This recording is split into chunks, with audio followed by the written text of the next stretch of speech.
어느 집 며느리가 밤 11시 넘어서 돌아다니니? 밤 11시 30분. 일에 치여 힘들게 퇴근하고 온 저는 현관문을 열었을 때 불이 켜진 거실에서 시어머니가 저를 기다리고 있었습니다. 그 말은 그날 처음 나온 말이 아니었습니다. 오래전부터 준비된 말이었습니다. 그리고 그날 이후 저는 알게 됩니다. 이 집에서 제가 가족이 아니라 필요한 조건으로 존재하고 있었다는 걸요. 시작하기 전에 부탁드릴게요. 이런 이야기가 마음에 와닿으신다면 구독과 좋아요 한번 눌러주시고 여러분이라면 어떤 선택을 하셨을지 끝까지 함께 생각해 보셨으면 합니다. 결혼이 나를 지워가고 있다는 걸 처음 느낀 건 결혼식 날 밤이었습니다. 피로연이 끝나고 시댁 식구들과 함께 저녁을 먹는 자리에서 시어머니는 주변 친척들에게 저를 소개하셨습니다. 이름도 직업도 아니었습니다. 우리 며느리라는 말 한마디가 전부였습니다. 그 자리에서 저는 처음으로 내가 누구인지가 아니라 누구의 아내인지가 더 중요한 세계에 들어왔다는 걸 직감했습니다. 그때 제 나이 32이었습니다. 저는 중견 무역회사의 마케팅팀에서 7년을 일한 직장인이었습니다. 대학 졸업 후 2번의 이직을 거쳐 겨우 자리를 잡은 곳이었고 제 이름으로 따낸 계약만 3건이었습니다. 팀 내에서 실적으로 증명해온 사람이었습니다. 회사는 제 삶의 축이었고 일은 제가 저 자신을 확인하는 방식이었습니다. 남편 정우 씨를 만난 건 30살 지인 소개였습니다. 그는 말이 없는 사람이었지만 안정적이었습니다. 공기업에 다니며 부모님 집 근처에서 살고 있었고 무엇보다 제게 처음으로 당신이 일하는 모습이 좋다고 말한 사람이었습니다. 저는 그 말을 믿었습니다. 결혼 후에도 계속 일할 수 있을 거라는 믿음으로 혼인신고서에 도장을 찍었습니다. 하지만 결혼이란 두 사람의 일이 아니라 두 집안이 부딪히는 일이라는 걸 저는 너무 늦게 알았습니다. 시댁은 지방의 소도시에 있었습니다. 남편이 서울로 올라오면서 분가한 형태였지만 시부모님은 몇 년 뒤 서울로 올라오셨습니다. 이유는 간단했습니다. 외아들 곁에 있고 싶다는 것, 그리고 손자를 보고 싶다는 것. 시아버지는 정년퇴직을 앞두고 있었고 시어머니는 평생 전업주부로 사셨습니다. 처음엔 근처 아파트에 따로 사셨습니다. 그때만 해도 괜찮았습니다. 아이가 생기고 나서 모든 게 달라졌습니다. 아들 수아를 낳은 건 결혼 2년 차였습니다. 산후조리를 마치고 복직 준비를 하던 어느 날 시어머니가 조심스럽게 제안을 하셨습니다. 우리랑 같이 살면 어때? 내가 애 봐줄게. 저는 그 말이 진심이라고 생각했습니다. 아이 맡길 곳을 걱정하던 중이었으니까요. 남편도 엄마가 도와준다는데 나쁠 게 없잖아라고 했습니다. 그렇게 학가가 시작됐습니다. 처음 1년은 표면상 평온했습니다. 시어머니는 수아를 정성껏 돌봐주셨고 저는 회사에 복직해 다시 일에 집중할 수 있었습니다. 하지만 그 평온함 아래에는 미세한 균열이 조금씩 쌓이고 있었습니다. 시어머니는 제가 퇴근할 때마다 시계를 보셨습니다. 6시 반에 들어오면 괜찮았고 7시가 넘으면 말이 줄었습니다. 8시가 넘으면 밥상이 치워져 있었습니다. 아무도 그게 이상하다고 말하지 않았습니다. 남편도 시아버지도. 저는 그 신호들을 애써 무시했습니다. 수아를 재우고 나서 혼자 부엌에서 찬밥을 먹으면서도 이 정도는 감수해야 한다고 스스로를 설득했습니다. 육아를 도와받으니 감사해야 한다고, 집에 어른이 있으니 안심이 된다고. 그 생각이 저를 3년 동안 그 집에 붙들어 놓았습니다. 그러다 팀장이 불렀습니다. 승진 후보에 올랐다는 통보였습니다. 그날 밤이 11시 30분이었고 현관문 앞에 시어머니가 서 있었습니다. 불이 켜진 거실, 팔짱 낀 두 팔 낮고 날카로운 목소리. 이 집 며느리는 밤 11시 넘어서 돌아다니는 사람 아니야. 저는 그 말이 잔소리가 아니라는 걸 알았습니다. 오래전부터 준비된 말이라는 것도, 그리고 이 사건이 끝이 아니라 시작이라는 것도. 하지만 그때까지만 해도 저는 그 준비가 얼마나 치밀한 것인지 알지 못했습니다.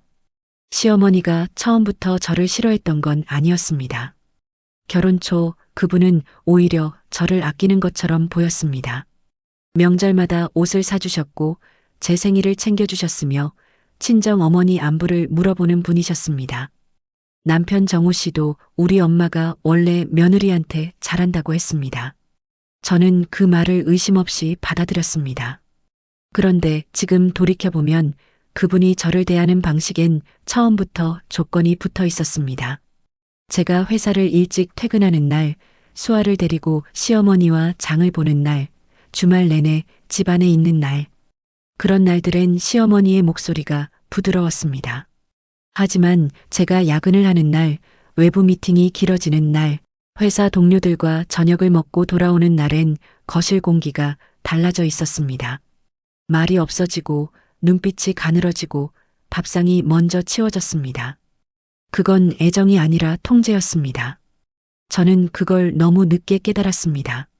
합가 이후 2년 차에 접어들면서 시어머니의 방식은 점점 구체적으로 변했습니다. 처음엔 은근한 말로 시작됐습니다. 수아가 요즘 엄마 얼굴을 모르는 것 같더라. 애가 나한테 더 잘 오네. 엄마가 너무 없으니까. 듣기 불편한 말이었지만 틀린 말은 아니었습니다. 저는 그 말들을 죄책감으로 삼켜야 했습니다. 그 다음은 육아 방식에 대한 개입이었습니다.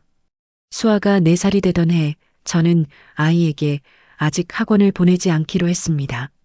또래보다 빨리 경쟁에 내몰리는 게 옳지 않다고 생각했고 소아과 선생님도 취학 전엔 놀이 중심이 좋다고 했습니다. 하지만 시어머니의 생각은 달랐습니다. 옆집에는 벌써 한글 다 뗐더라. 이 동네는 안 보내면 뒤처진다. 엄마가 집에 없으니까 애 교육을 이렇게 방치하는 거야. 저는 제 판단이 맞다고 생각했습니다. 하지만 그 말들이 매일 쌓이면 아무리 단단한 사람도 흔들립니다. 결국 저는 영어 유치원 대신 동네 놀이학교를 보내는 것으로 절충했습니다. 시어머니는 그것도 못마땅해 하셨습니다. 이 집에서 제 의견이 관철된 적은 단 한 번도 없었습니다. 그러던 어느 날 시어머니가 처음으로 선을 넘는 일이 있었습니다. 퇴근 후 수아를 재우려고 방에 들어갔더니 아이 머리맡에 생전 처음 보는 그림책들이 쌓여 있었습니다. 한자 학습지, 숫자 카드, 받아쓰기 교재. 5살짜리 아이에게 주기엔 이른 것들이었습니다. 시어머니가 제게 묻지도 않고 사다 놓은 것이었습니다. 저는 조심스럽게 말했습니다. 아직 이른 것 같다고, 아이가 부담스러울 수 있다고. 시어머니는 콧방귀를 뀌셨습니다. 엄마 노릇을 제대로 못하면 내가 해야지. 남편은 그 자리에 있으면서 아무 말도 하지 않았습니다. 저는 그날 밤 혼자 울었습니다. 서럽기도 했지만 무서웠습니다. 내가 이 집에서 점점 작아지고 있다는 느낌. 엄마로서의 자리, 아내로서의 자리, 한 사람으로서의 자리가 조금씩 지워지고 있다는 느낌. 직장만큼은 그렇지 않았습니다. 회사에서 저는 이름이 있었습니다. 박미영 대리, 박 대리, 미영 씨. 누군가의 며느리가 아니라 제 성과로 불리는 이름. 그게 저를 버티게 했습니다. 야근이 길어져도 출장이 힘들어도 회사만큼은 제가 사라지지 않는 곳이었습니다. 그래서 저는 일을 더 열심히 했습니다. 합가 3년 차 팀장이 저를 따로 불러 승진 가능성을 이야기하던 날도 그랬습니다. 기쁨보다 두려움이 컸습니다. 더 잘 해내고 싶은 마음과 집에 돌아가면 어떤 얼굴을 마주할지에 대한 두려움이 동시에 밀려왔습니다. 팀 회식 자리에서 축하를 받으면서도 저는 시계를 계속 봤습니다. 그리고 그날 밤 11시 30분 저는 현관 앞에서 시어머니와 마주했습니다. 이 집 규칙 못 지킬 거면 나가서 살아. 나중에 알게 되지만 그 말은 충동이 아니었습니다. 시어머니는 그 말을 꽤 오래전부터 준비하고 있었습니다. 그리고 그 말 뒤에는 제가 상상하지 못했던 계산이 숨어 있었습니다. 그 계산의 실체를 알게 되기까지 저는 며칠을 더 이 집안에 갇혀 있어야 했습니다. 남편 정우 씨는 언제나 타이밍이 좋지 않은 사람이었습니다. 중요한 순간마다 그는 자리에 없었습니다. 수아가 처음 걸음마를 뗀 날도 출장 중이었고, 제가 처음으로 시어머니에게 크게 상처받던 날도 야근 중이었습니다. 그리고 시어머니가 저를 향해 나가라는 말을 던진 그날 밤도 그는 해외에 있었습니다. 우연이라고 생각했습니다. 오랫동안 남편은 나쁜 사람이 아니었습니다. 적어도 제가 결혼한 초반에는 그랬습니다. 무뚝뚝하지만 성실했고 감정 표현이 서툴지만 나름대로 가정을 지키려 한다고 믿었습니다. 그가 시어머니와 저 사이에서 중심을 잡지 못할 때도 저는 그게 우유부단한 성격 탓이라고만 생각했습니다. 하지만 그 사흘 동안 저는 처음으로 다른 가능성을 생각하기 시작했습니다. 시어머니의 나가라는 말 이후 저는 이상하리만큼 차분해졌습니다. 분노나 눈물보다 머릿속이 냉정하게 돌아가기 시작했습니다. 그 말이 단순한 감정 폭발이 아니라는 걸 직감적으로 알았기 때문입니다. 오래 준비된 말에는 특유의 무게감이 있습니다. 그날 시어머니의 목소리엔 그게 있었습니다. 저는 조용히 주변을 살피기 시작했습니다. 그러면서 작은 것들이 눈에 들어오기 시작했습니다. 시어머니가 몇 달 전부터 수아를 데리고 자주 외출했다는 것. 행선지를 물어보면 근처 공원이라고 했지만 수아가 가끔 모르는 어른들 이름을 언급한다는 것. 할머니 친구 집에 갔다 왔어라는 말을 자연스럽게 했는데 저는 그게 단순한 사교 모임이라고만 생각했습니다. 그리고 시아버지가 요즘 들어 부쩍 서류를 들여다보는 시간이 많아졌다는 것.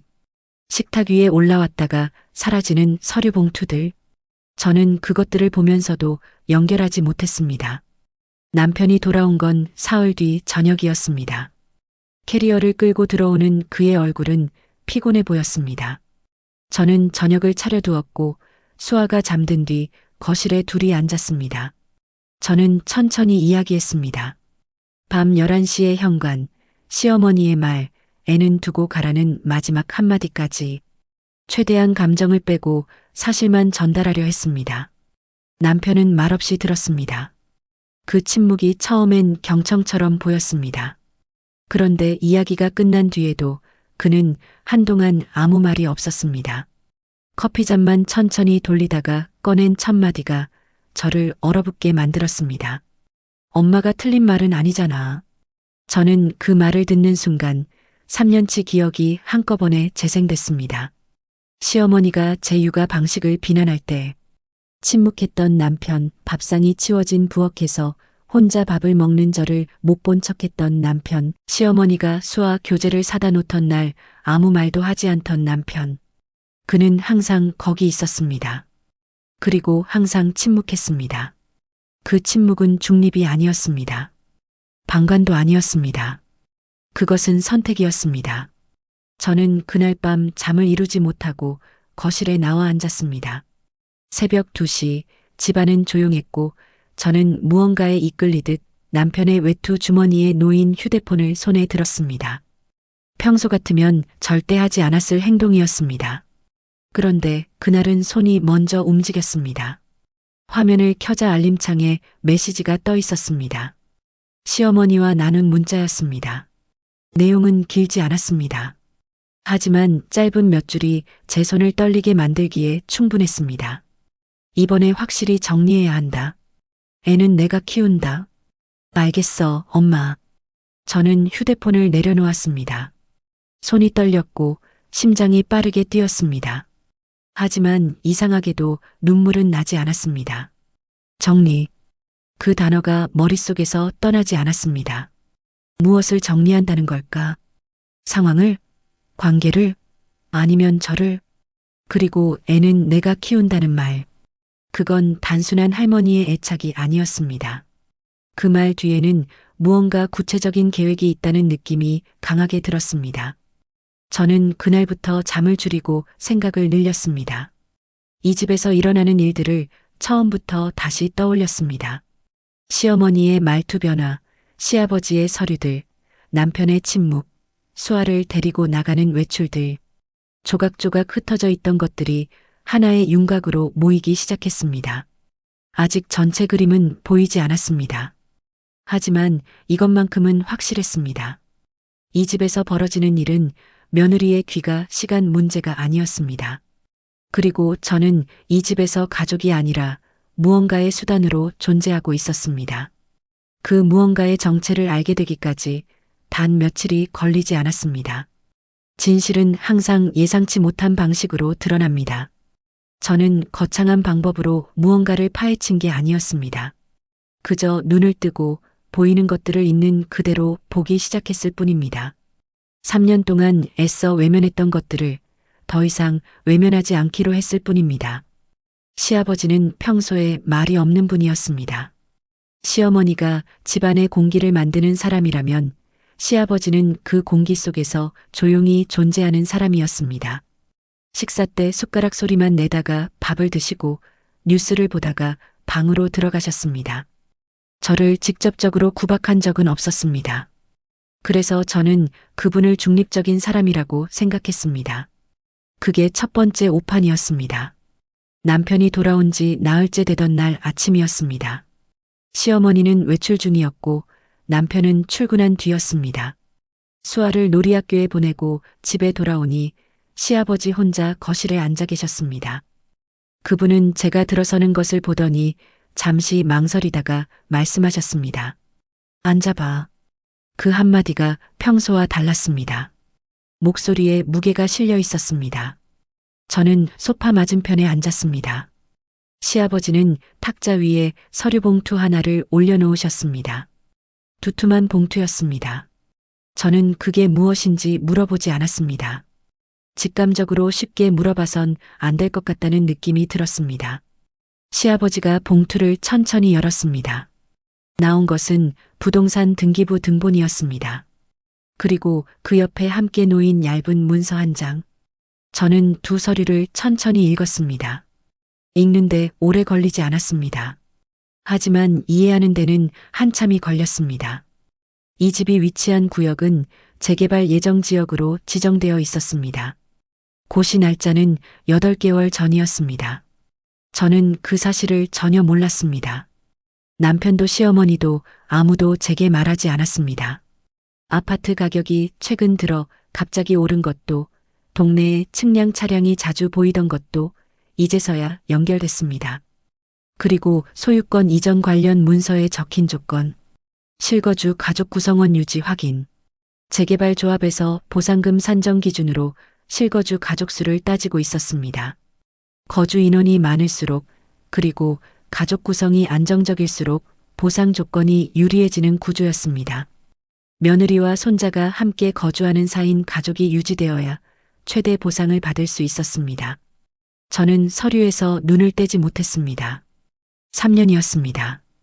시어머니가 합가를 제안한 건 수아가 태어나고 나서였고 재개발 고시가 난 건 그보다 불과 몇 달 뒤였습니다. 순서가 어긋나 보이지 않았습니다. 오히려 너무 자연스럽게 맞아떨어졌습니다. 애를 봐주겠다는 제안이 호의가 아닐 수도 있다는 생각, 그때는 단 한 번도 하지 못했습니다. 시아버지는 제가 서류를 다 읽을 때까지 기다리셨습니다. 그리고 조용히 말씀하셨습니다. 보상 절차가 내년 초에 마무리되면 이 집은 정우 명의로 넘어가게 되어 있다고. 그게 원래 계획이었다고. 그 과정에서 가족 구성이 흔들리면 곤란하다고. 저는 그 말을 들으면서 이상하리만큼 차분했습니다. 그래서 저를 내보내지 말아야 한다는 건가요? 아니면 내보내야 한다는 건가요? 시아버지는 대답하지 않으셨습니다. 그 침묵이 답이었습니다. 저는 천천히 이해했습니다. 제가 이 집에서 필요한 존재인 건 재개발 보상이 완료되는 시점까지였습니다. 그 이후엔 어떻게 되든 상관없다는 계산. 시어머니의 나가라는 말은 분노가 아니라 타이밍을 잘못 잡은 실수였을 수도 있었습니다. 아직 보상이 끝나지 않은 시점에서 너무 일찍 카드를 꺼낸 것. 그리고 남편의 문자. 이번에 확실히 정리해야 한다. 정리의 의미가 드디어 선명해졌습니다. 보상이 완료된 뒤 조용히 이혼을 유도하고 아이는 시댁에서 키운다는 그림. 며느리는 내보내고 손자는 곁에 두고 집은 아들 명의로 넘긴다는 그림. 저는 그 그림 안에서 아주 작은 역할을 맡고 있었습니다. 보상 조건을 채워주는 숫자, 그게 전부였습니다. 분노가 오지 않았습니다. 눈물도 없었습니다. 대신 머릿속에서 무언가가 단단하게 굳어지는 느낌이 들었습니다. 저는 봉투를 탁자 위에 내려놓고 자리에서 일어났습니다. 시아버지는 아무 말도 하지 않으셨습니다. 저도 아무 말하지 않았습니다. 방으로 돌아와 제일 먼저 한 일은 통장 잔액을 확인하는 것이었습니다. 그 다음은 조용히 검색창을 열었습니다. 이혼 시 양육권, 재산 분할, 혼인 중 기여분. 처음 들어보는 법률 용어들이 화면을 가득 채웠습니다. 저는 그것들을 하나씩 읽어내려갔습니다. 이 싸움이 감정으로 이길 수 없다는 건 이미 알고 있었습니다. 이 집 사람들은 감정이 아니라 계산으로 움직이는 사람들이었으니까요. 그렇다면 저도 같은 방식으로 맞서야 했습니다. 하지만 그 전에 아직 확인해야 할 것이 하나 더 있었습니다. 남편이 이 모든 걸 처음부터 알고 있었는지 아니면 끌려다닌 것인지 그 답에 따라 제가 선택할 수 있는 길이 달라질 것이었습니다. 남편을 의심하기 시작한 건 사실 훨씬 전부터였습니다. 다만 저는 그 의심에 이름을 붙이지 않으려 했습니다. 의심에 이름을 붙이는 순간 외면할 수 없어지기 때문입니다. 결혼 생활이란 어느 정도의 불편함을 모른 척하며 유지되는 것이라고 저는 그렇게 스스로를 설득해왔습니다. 하지만 이제는 모른 척할 수가 없었습니다. 남편 정우 씨는 외아들이었습니다. 그것 자체가 문제는 아닙니다. 하지만 그가 자라온 방식이 문제였습니다. 시어머니는 아들을 키우면서 단 한 번도 그에게 불편한 선택을 강요하지 않았습니다. 힘든 일이 생기면 어머니가 해결했고 갈등이 생기면 어머니가 나섰습니다. 정우 씨는 그 구조 안에서 아무것도 결정하지 않는 법을 배운 사람이었습니다. 결혼 초에는 그게 수남으로 보였습니다. 3년이 지나고 나서야 그게 무책임이었다는 걸 알았습니다. 저는 며칠을 기다렸습니다. 남편이 먼저 입을 열기를, 스스로 무언가를 설명하기를 기다렸습니다. 하지만 그는 아무 말도 하지 않았습니다. 퇴근 후 저녁을 먹고 수아와 잠깐 놀아주고 방으로 들어가는 일상이 반복됐습니다. 마치 아무 일도 없었다는 듯이 그 평온함이 저를 더 차갑게 만들었습니다. 결국 제가 먼저 꺼냈습니다. 어느 저녁 수아가 잠든 뒤 저는 남편 앞에 앉았습니다. 재개발 서류 이야기를 꺼냈습니다. 시아버지에게 들은 내용을, 등기부 등본에서 읽은 내용을, 그리고 남편과 시어머니가 주고받은 문자를 봤다는 것까지 전부 말했습니다. 남편의 표정이 굳었습니다. 처음엔 모른다고 했습니다. 재개발 이야기는 알고 있었지만 그게 저와 관련된 계획이라는 건 몰랐다고 했습니다. 저는 그 말을 듣고 잠시 생각했습니다. 믿어야 할지 말아야 할지. 그런데 그 다음 말이 문제였습니다. 근데 미영아, 어차피 집은 내 명의로 넘어오는 거잖아. 우리한테 좋은 거 아니야? 우리. 그는 그 단어를 썼습니다. 저는 천천히 되물었습니다. 우리가 누구냐고. 나와 당신이냐고 아니면 당신과 당신 어머니냐고. 남편은 대답하지 못했습니다. 그 침묵이 모든 것을 말해줬습니다. 그는 몰랐던 게 아니었습니다. 알면서 말하지 않은 것이었습니다. 어머니의 계획이 자신에게 이득이 되는 한 굳이 아내에게 알릴 이유가 없었던 것입니다. 그것이 배신인지 아닌지조차 그는 생각해 본 적이 없는 것 같았습니다. 저는 그날 밤 오랫동안 수아 방문 앞에 서 있었습니다. 잠든 아이의 고른 숨소리가 문 너머로 들렸습니다. 수아는 이 집의 어떤 갈등도 모르는 채 자라고 있었습니다. 할머니가 자신을 예뻐해 준다는 것, 아빠가 퇴근하면 같이 논다는 것, 엄마가 매일 아침 밥을 차려준다는 것. 그게 수아의 세계였습니다. 그 세계를 흔드는 건 저였습니다. 아니, 흔들리게 만든 건 이 집 사람들이었습니다. 저는 결심을 굳히기 전에 한 가지를 더 확인하고 싶었습니다. 다음 날 저는 처음으로 혼자 법률 상담을 예약했습니다. 회사 근처 법무사 사무소였습니다. 점심시간을 이용했고 아무에게도 말하지 않았습니다. 상담은 30분이었지만 그 30분이 제 생각을 완전히 바꿔놓았습니다. 법무사는 제 이야기를 듣고 몇 가지를 짚어줬습니다. 재개발 보상에서 실거주 가족 구성원 조건은 법적으로 혼인관계 유지 여부와 직접 연결되지 않는다는 것. 즉, 제가 이혼을 한다 해도 보상 자체가 무효가 되는 건 아니라는 것. 하지만 양육권 분쟁이 생길 경우 주거 안정성과 경제적 능력이 핵심 판단 기준이 된다는 것. 그리고 혼인 기간 중 제가 경제적으로 기여한 부분은 재산 분할 시 충분히 반영될 수 있다는 것. 저는 그 말들을 수첩에 받아 적었습니다. 돌아오는 길에 저는 처음으로 이 상황을 냉정하게 바라볼 수 있었습니다. 감정을 걷어내고 보면 이 싸움에서 제가 가진 것들이 보이기 시작했습니다. 안정적인 직장, 꾸준한 수입, 승진을 앞둔 커리어, 그리고 3년 동안 이 집 살림을 도맡아온 기록들. 시어머니는 저를 이 집에서 지워낼 수 있다고 생각했을 겁니다. 하지만 지워지는 것과 나오는 것은 다릅니다. 쫓겨나는 것과 스스로 걸어 나오는 것도 다릅니다. 저는 그 차이를 만들어내기로 했습니다. 회사에 복귀하던 날 팀장이 정식으로 승진을 통보했습니다. 발령은 한 달 뒤였습니다. 연봉 협상도 예정되어 있었습니다. 저는 담담하게 감사하다고 말했습니다. 기쁨보다 단단함이 먼저였습니다. 그날 퇴근길에 저는 부동산 앱을 열었습니다. 회사 근처 원룸과 투룸 시세를 처음으로 찾아봤습니다. 아이와 둘이 살 수 있는 공간, 조용하고 학교와 가깝고 무엇보다 시어머니의 시선이 닿지 않는 곳. 그 화면을 보면서 처음으로 숨이 트이는 느낌이 들었습니다. 하지만 아직 끝나지 않았습니다.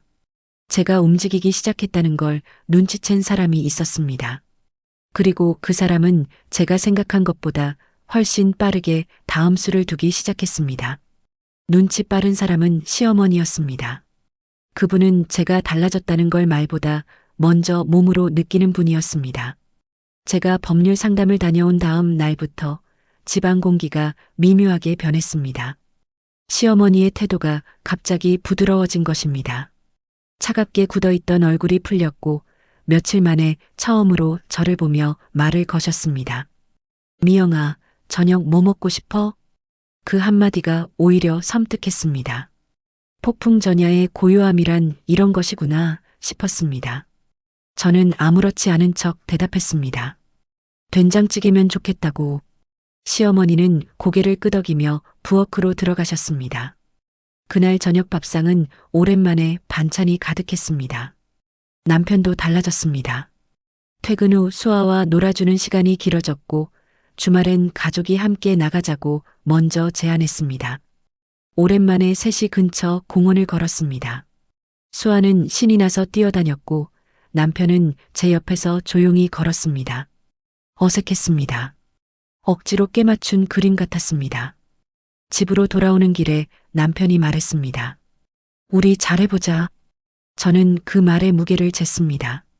진심인지 전략인지, 남편이 스스로 꺼낸 말인지, 시어머니가 시킨 말인지 대답하지 않았습니다.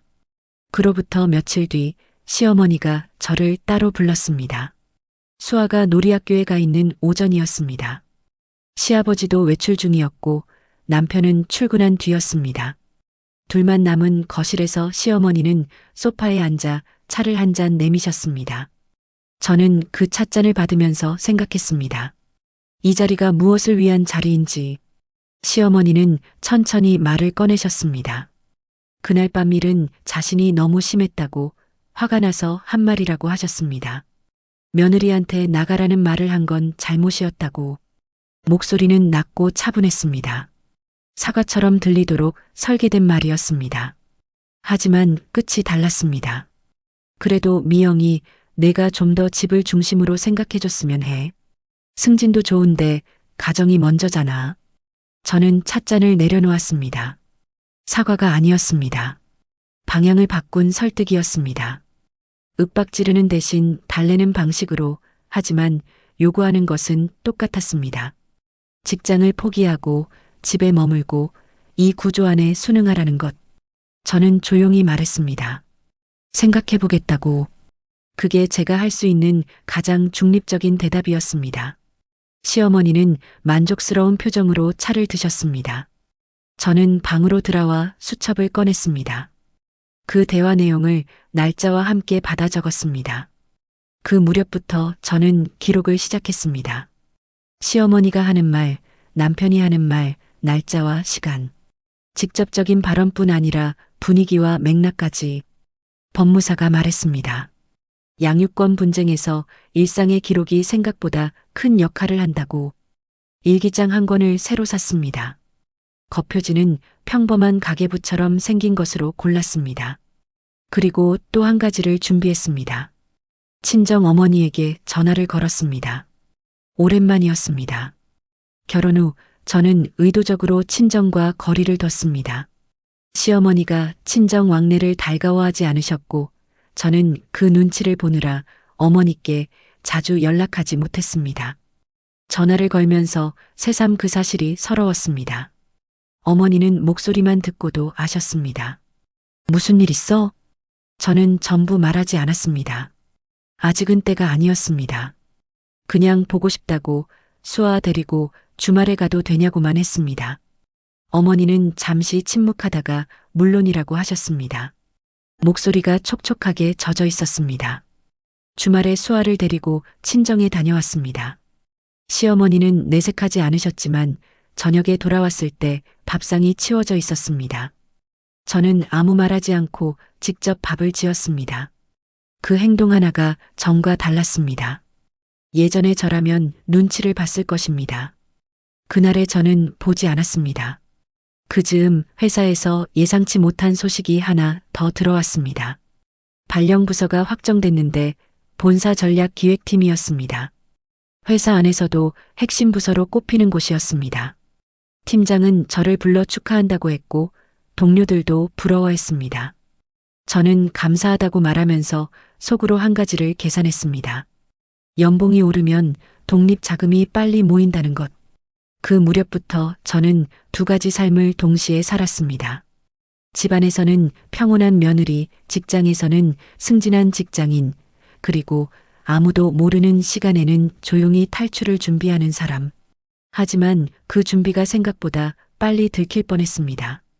어느 날 저녁 수아가 아무것도 아닌 듯 한마디를 던졌습니다. 엄마, 할머니가 엄마 가방 봤어. 저는 숟가락을 내려놓았습니다.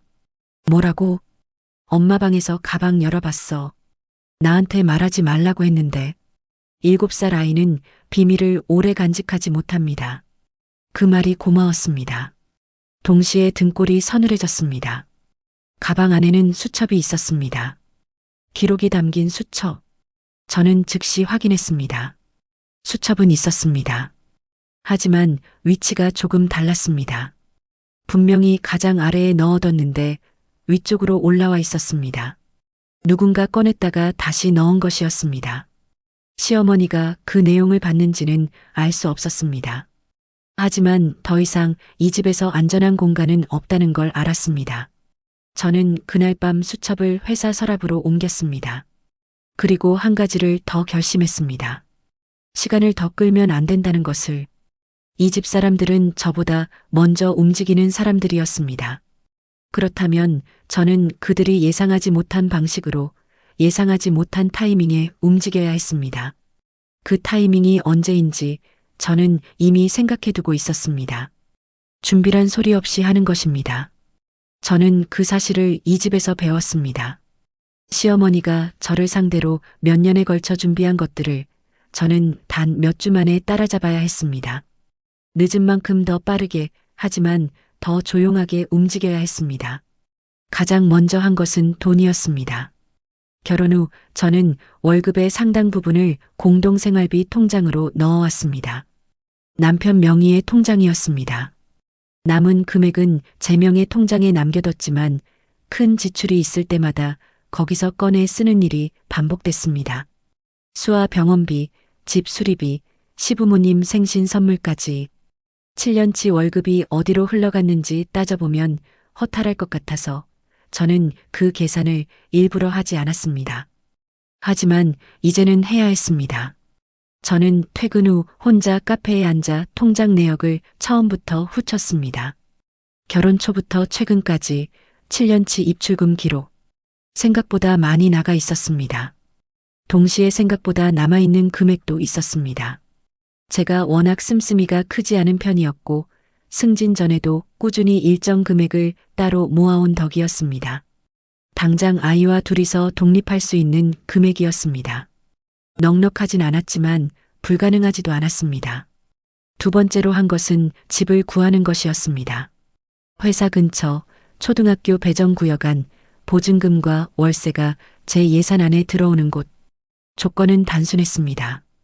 부동산을 직접 발품 팔아다니기엔 시간이 부족했습니다. 저는 점심시간마다 앱으로 매물을 확인하고 퇴근 후 한 주에 2번씩 짬을 내어 임장을 다녔습니다. 시어머니에게는 야근이라고 했습니다. 거짓말이 편하지는 않았습니다. 하지만 필요한 거짓말이었습니다. 세 번째로 한 것은 변호사 선임이었습니다. 법무사 상담만으로는 부족하다는 걸 알았습니다. 이혼 소송, 양육권, 재산 분할. 이 세 가지가 동시에 걸린 사안은 혼자 감당하기 어려웠습니다. 지인을 통해 가사 전문 변호사를 소개받았습니다. 여성 변호사였고 목소리가 단단한 분이었습니다. 첫 상담에서 변호사는 제 상황을 듣고 몇 가지를 정리해 줬습니다. 양육권 다툼에서 가장 중요한 건 아이와의 일상적 유대감과 주거, 안정성이라고 했습니다. 저는 3년 동안 맞벌이를 하면서도 아침마다 수아 밥을 챙기고 주말엔 함께 시간을 보내고 병원 기록과 어린이집 상담 기록이 모두 제 이름으로 되어 있었습니다. 시어머니가 아이를 돌봐준 건 사실이지만 법적으로 양육의 주체는 저라는 것이 기록으로 증명됐습니다. 재산 분할에 대해서도 들었습니다.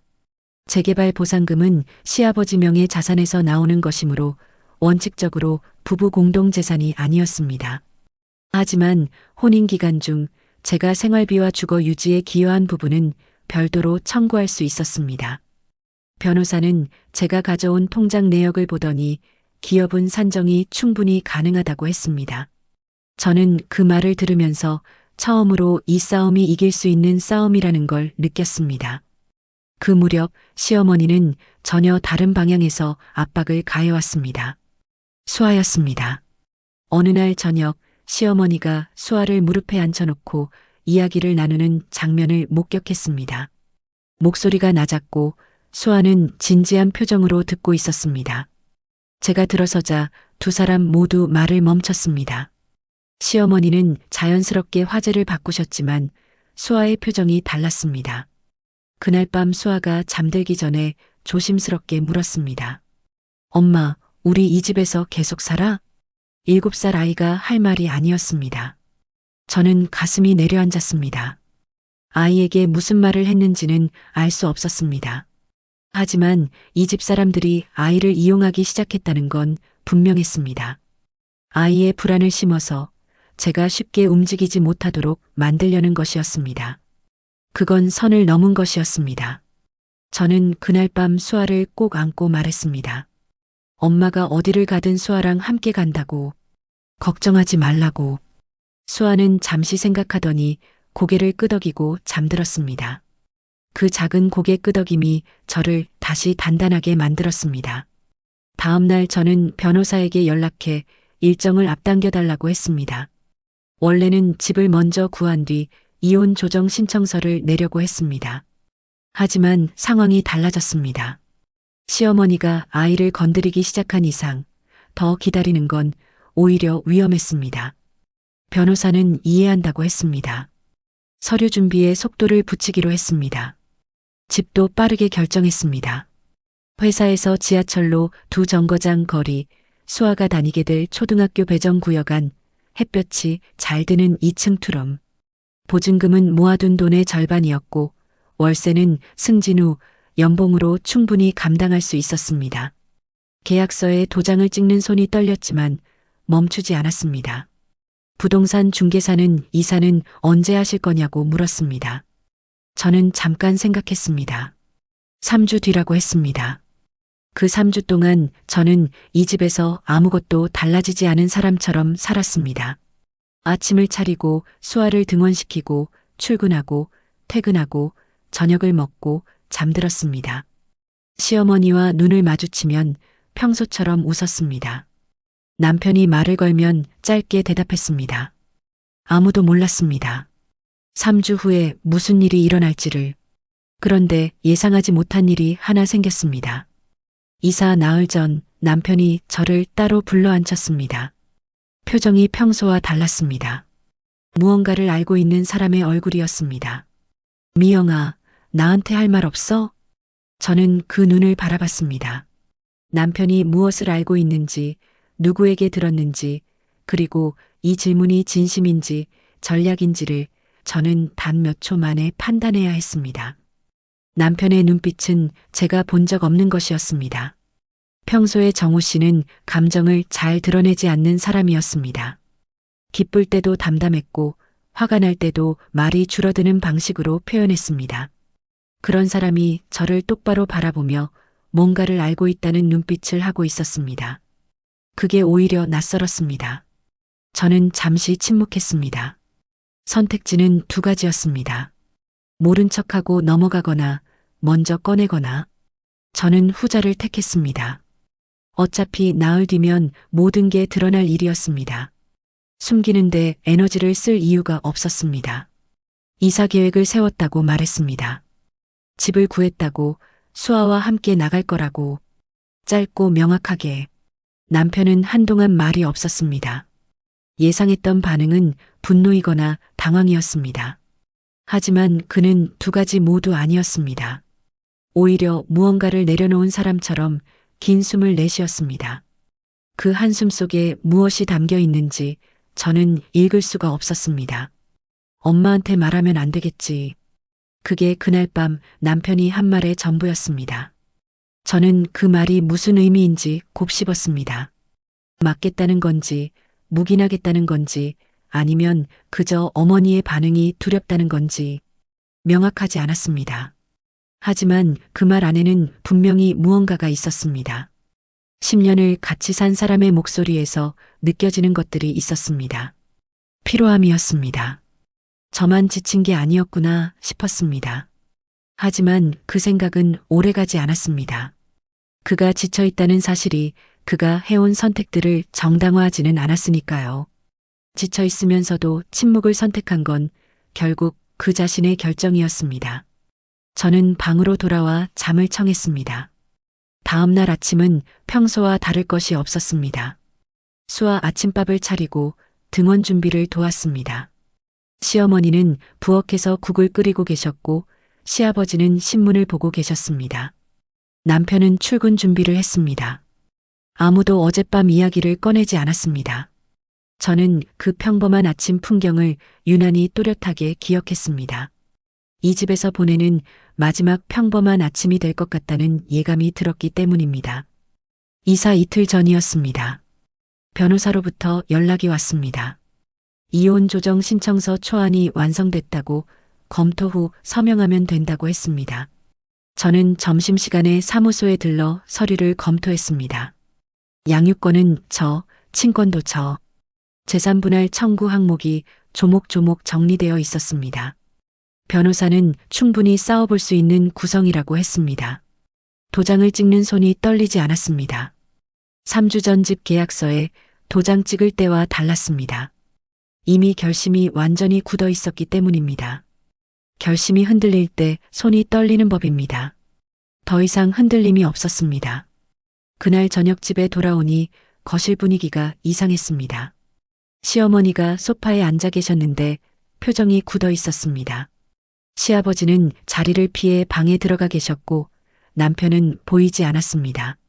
저는 직감적으로 알았습니다. 남편이 말한 것이었습니다. 어젯밤 이야기를 어머니에게 전한 것이었습니다. 어머니에게 말하면 안 되겠지 라고 했던 그가 결국 말한 것이었습니다. 저는 놀라지 않으려 했습니다. 실망하지 않으려 했습니다. 하지만 가슴 한편이 싸늘해지는 건 막을 수가 없었습니다. 10년이었습니다. 그 10년의 끝에서도 그는 어머니 편이었습니다. 시어머니가 입을 열었습니다. 목소리는 낮았지만 단단했습니다. 집을 나가겠다는 게 사실이냐고, 수아를 데려가겠다는 게 사실이냐고. 저는 네라고 짧게 대답했습니다. 시어머니 얼굴이 굳었습니다. 그 다음에 나온 말은 예상했던 것보다 훨씬 직접적이었습니다. 수아는 이 집 핏줄이니 함부로 데려갈 수 없다고, 법적으로도 따져볼 것이라고, 당신 혼자 나가는 건 상관없지만 아이만큼은 안 된다고. 저는 그 말을 들으면서 이상하리만큼 평온했습니다. 오히려 감사했습니다. 시어머니가 그 말을 해줘서, 포장하지 않고 본심을 드러내줘서, 그 말 한마디가 제가 흔들릴 가능성을 완전히 지워줬습니다. 저는 조용히 말했습니다. 법적인 부분은 변호사를 통해 진행하겠다고, 이미 선임이 됐다고, 그리고 양육권에 관한 저의 기여 기록은 충분히 준비되어 있다고. 시어머니의 눈동자가 처음으로 흔들렸습니다. 그분이 예상한 며느리의 반응이 아니었습니다. 울거나 사정하거나 아니면 주저앉을 거라고 생각했을 겁니다. 3년 전의 저라면 실제로 그랬을 것입니다. 하지만 지금의 저는 달랐습니다. 그날 밤 남편이 방으로 들어왔습니다. 미안하다고 했습니다. 어머니한테 말하지 않으려 했는데 분위기상 숨길 수가 없었다고. 저는 그 말을 듣고 잠시 남편을 바라봤습니다. 미안함과 어쩔 수 없음 사이에서 평생을 살아온 사람이었습니다. 저는 그게 불쌍하기도 했고 더 이상 내 문제가 아니기도 했습니다. 다음 날 아침 저는 이사업체에 최종 확인 전화를 했습니다. 모레 오전 10시 예정대로 진행해달라고 했습니다. 짐은 많지 않았습니다. 수아 물건과 제 옷까지, 그리고 몇 가지 살림. 이 집에서 가져갈 것들을 추리다 보니 진짜 제 것이 얼마나 없는지가 느껴졌습니다. 10년을 살았는데 박스 몇 개면 충분했습니다. 그날 저녁 수아에게 처음으로 이야기했습니다. 우리 곧 새 집으로 이사 간다고. 엄마랑 수아 둘이서 사는 아늑한 집이라고. 수아는 눈을 동그랗게 뜨더니 한동안 생각하다가 물었습니다. 강아지 키울 수 있냐고. 저는 웃음이 터졌습니다. 처음으로 오랜만에 이 집에서 웃었습니다. 그날 밤 시어머니는 저를 다시 불렀습니다. 이번엔 목소리가 달랐습니다. 협박도 설득도 아니었습니다. 무언가 마지막 카드를 꺼내려는 사람의 조심스러움이 있었습니다. 그 카드가 무엇인지 저는 아직 몰랐습니다. 하지만 어떤 카드가 나와도 흔들리지 않을 자신이 있었습니다. 이미 저는 떠날 준비가 끝나 있었으니까요. 시어머니가 꺼낸 마지막 카드는 돈이었습니다.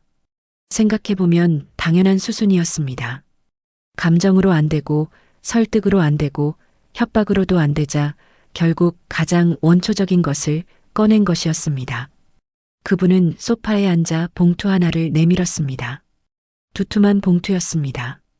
조용히 나가는 조건으로 주는 돈이었습니다. 정확히는 이런 말이었습니다. 양육권 주장을 포기하고 수아를 이 집에 두고 나가면 목돈을 주겠다고. 재개발 보상금 일부를 떼어줄 수 있다고. 말하는 목소리는 차분했고 봉투를 내미는 손은 흔들리지 않았습니다. 오래 준비한 제안이었습니다. 저는 그 봉투를 바라봤습니다. 열어보지 않았습니다. 얼마가 들어있는지 확인하지 않았습니다. 그 숫자가 얼마이든 제 대답은 달라지지 않을 것이었으니까요. 봉투를 시어머니 앞으로 다시 밀었습니다. 시어머니의 표정이 굳었습니다. 거절당할 거라고는 생각하지 않은 표정이었습니다. 아마 그분은 평생 돈으로 해결되지 않는 일을 많이 겪어보지 못하셨을 겁니다. 아니면 저를 그 정도 사람으로 봤거나. 저는 자리에서 일어나 방으로 들어왔습니다. 그 밤이 이 집에서의 마지막 밤이었습니다. 잠은 오지 않았습니다. 하지만 뒤척이지도 않았습니다. 천장을 바라보며 지난 10년을 천천히 훑었습니다. 결혼식 날 밤, 처음 합가하던 날, 수아가 태어나던 날, 시어머니에게 처음으로 상처받던 날, 그리고 11시 30분의 현관 앞. 그 장면들이 파노라마처럼 지나갔습니다. 억울한 감정보다 묘한 담담함이 밀려왔습니다. 이 집에서 보낸 시간이 아깝지 않은 건 아니었습니다. 하지만 그 시간이 저를 여기까지 만들었다는 것도 사실이었습니다.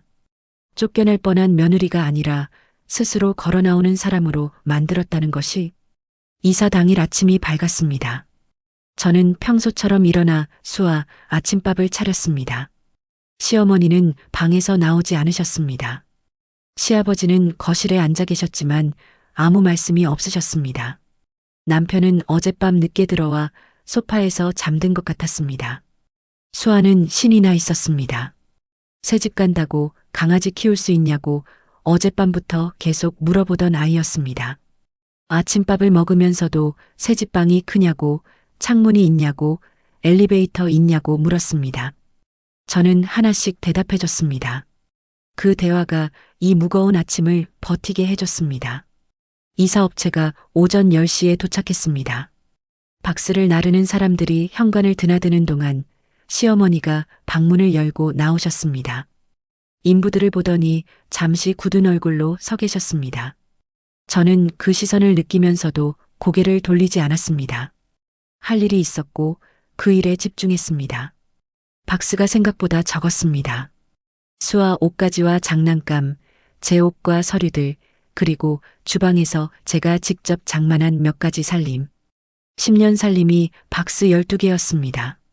인부 한 명이 트럭에 싣는데 1시간이 채 걸리지 않았습니다. 마지막으로 수아 방을 한 번 더 둘러봤습니다. 벽에는 수아가 그린 그림들이 붙어 있었습니다. 떼어가려다가 그대로 뒀습니다. 새집 벽에는 새 그림을 붙이면 됐습니다. 창문으로 들어오는 햇빛이 바닥에 네모나게 고여 있었습니다. 그 빛을 한번 바라보고 방문을 닫았습니다.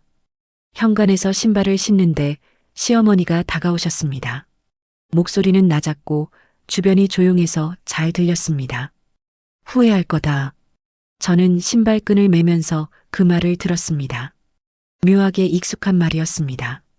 3년 전에도, 1년 전에도, 그리고 오늘도 같은 말이었습니다. 이 집 사람들은 두려움을 심어서 사람을 붙드는 방식을 알고 있었습니다. 하지만 저는 더 이상 그 두려움 안에 있지 않았습니다. 수아 손을 잡았습니다. 돌아보지 않고 문을 열었습니다. 바깥 공기가 차가웠습니다.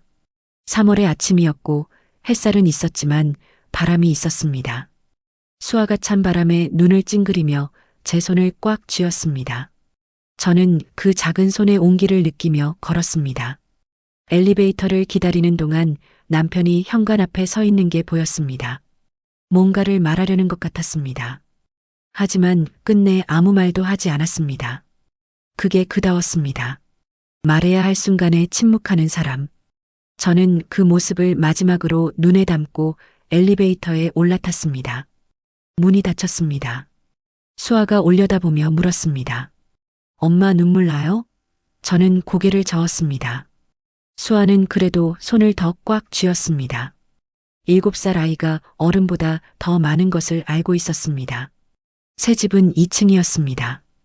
햇볕이 잘 들었고 창문이 컸습니다. 수아가 제일 먼저 뛰어들어가 창문을 열어봤습니다. 바람이 커튼을 밀어 올렸습니다. 수아가 웃었습니다. 그 웃음이 오랫동안 듣지 못했던 소리처럼 느껴졌습니다. 인부들이 짐을 다 풀고 나간 뒤 저는 빈 거실 바닥에 앉았습니다. 박스들이 여기저기 쌓여 있었고 아직 아무것도 정리되지 않은 공간이었습니다. 하지만 이상하게도 그 어수선함이 편안했습니다. 이 집에는 감시하는 눈이 없었습니다. 시계 소리에 긴장하지 않아도 됐습니다. 귀가 시간을 계산하지 않아도 됐습니다. 저는 그 자리에서 처음으로 길게 숨을 내쉬었습니다. 3년 만에 처음으로 숨을 끝까지 내쉰 것 같았습니다. 그런데 그게 끝이 아니었습니다. 이삿짐을 정리하던 중 변호사에게서 연락이 왔습니다. 시댁 측에서 움직임이 있다고 했습니다. 이혼 조정 신청서가 접수된 걸 확인한 뒤 시어머니가 별도로 법률 상담을 받은 정황이 있다고. 그리고 한 가지 더.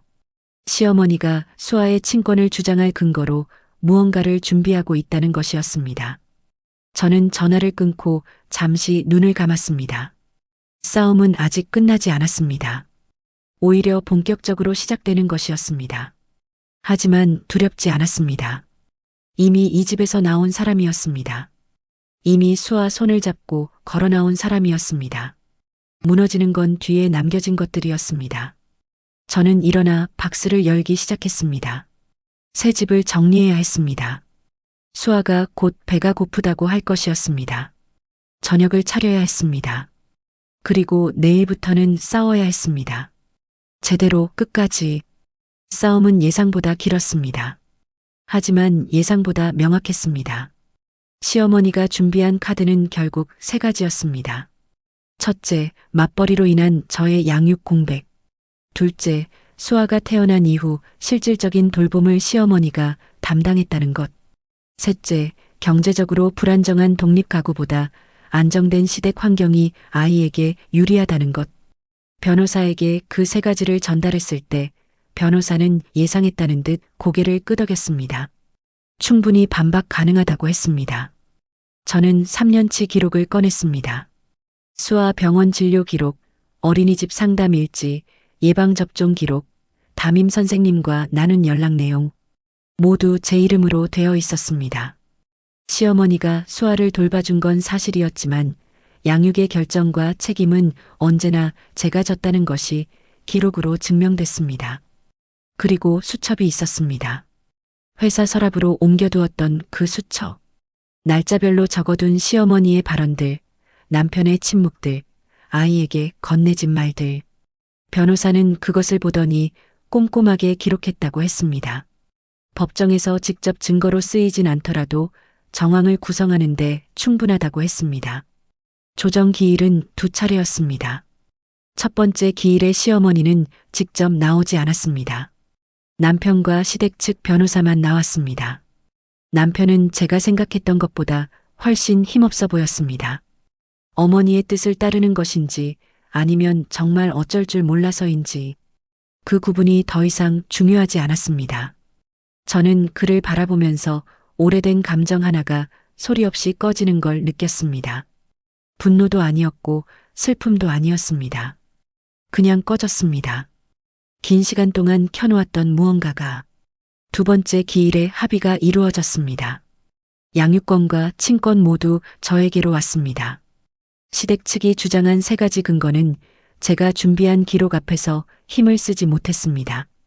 재산 분할은 협의 이혼 조건으로 일정 금액이 정해졌습니다. 시어머니가 내밀었던 봉투 안의 금액보다 많았습니다. 변호사는 잘 됐다고 했습니다. 저는 서류에 도장을 찍으면서 아무 생각도 하지 않으려 했습니다. 하지만 10년이라는 숫자가 자꾸 머릿속을 맴돌았습니다.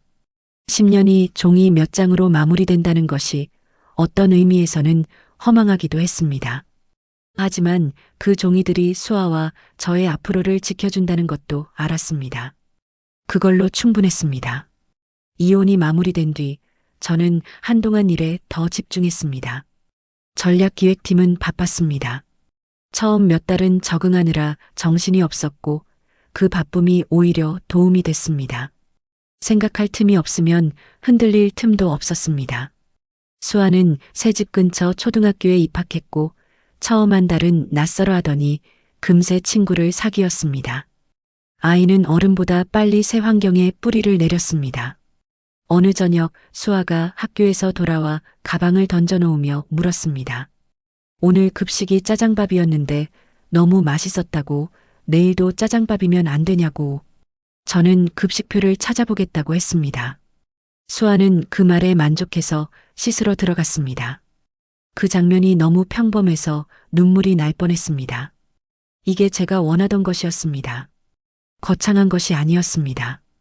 귀가 시간을 눈치 보지 않아도 되는 집, 아이가 오늘 뭘 먹었는지 물어볼 수 있는 저녁, 내일을 두려워하지 않아도 되는 밤. 그것이 전부였습니다. 친정 어머니가 자주 오셨습니다. 결혼 후 멀어졌던 시간을 보상하듯 어머니는 주말마다 와서 수아와 시간을 보내셨습니다. 수아는 외할머니를 금방 따랐습니다. 어머니는 수아에게 뭔가를 주입하거나 가르치려 하지 않으셨습니다. 그냥 같이 있어줬습니다. 그게 아이에게 필요한 것이었습니다. 저는 어머니와 나란히 앉아 수아가 노는 걸 바라보다가 처음으로 그 시절 이야기를 꺼냈습니다. 어머니는 듣는 내내 아무 말씀도 하지 않으셨습니다. 다 듣고 나서 딱 한마디를 하셨습니다. 고생했다. 그 세 글자가 3년치 감정을 한꺼번에 건드렸습니다. 저는 어머니 앞에서 처음으로 제대로 울었습니다.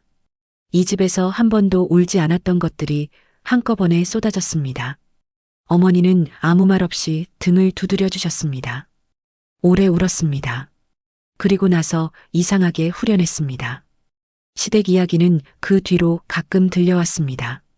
재개발 보상은 예정대로 진행됐고 집은 남편 명의로 넘어갔다고 했습니다. 시어머니는 보상금 일부로 새 아파트를 구했다는 이야기가 들렸습니다. 남편은 얼마 뒤 회사를 옮겼다는 소식이 들어왔습니다. 수아 면접 교섭권은 합의된 일정대로 진행됐는데 남편은 처음 몇 번은 나왔다가 점차 뜸해졌습니다. 저는 그 소식들을 들으면서 아무 감정도 얹지 않으려 했습니다. 분노도 안타까움도 통쾌함도 그 어느 쪽도 제 앞으로의 도움이 되지 않는다는 걸 알았기 때문입니다. 이혼하고 1년이 지났을 즈음이었습니다. 저는 주말 아침 수아와 함께 동네 시장에 갔습니다.